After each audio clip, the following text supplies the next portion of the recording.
Hong Kong is holding a candlelit vigil this evening to mark 30 years since the Tiananmen incident in China.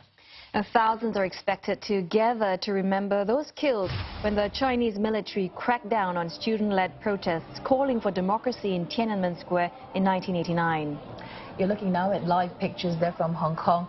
Now, exact numbers on the death toll have never been made public. Estimates range from hundreds to thousands. Over in Beijing, security is tight today. Commemoration of the event is not allowed in China.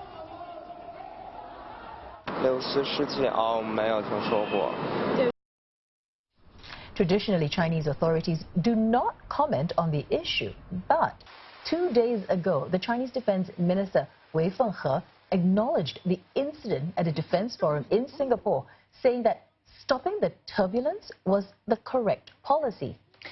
And the state-run Global Times newspaper echoed his stance, praising the government's decision to quell the turmoil 3 decades ago. Let's cross over live to the vigil in Hong Kong right now, where Roland Lim is standing by. Roland, tell us more about how Hong Kong is marking the Tiananmen anniversary. We're seeing crowds out there.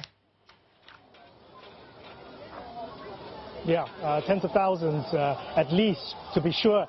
Earlier in the day, we had the students, about a dozen or so students from the University of Hong Kong. Now, they did the annual ritual of actually cleaning the Pillar of Shame and then laying bouquets of flowers on that Pillar of Shame. The Pillar of Shame, of course, a sculpture by Danish artist Helene Glasshoot, who was actually trying to have a commemorative piece on the victims of Tiananmen itself. And right now, where I'm standing at the middle of Victoria Park, all the football pitches are full up, and the vigil has begun in earnest, with candles up in the air by the tens of thousands of people here, of course. The organizer, the Alliance for the Patriotic Democratic Movements of China, say that the commemoration of the Tiananmen incident is important because it shows that despite being on Chinese soil, Hong Kong is able to talk about a topic that is taboo.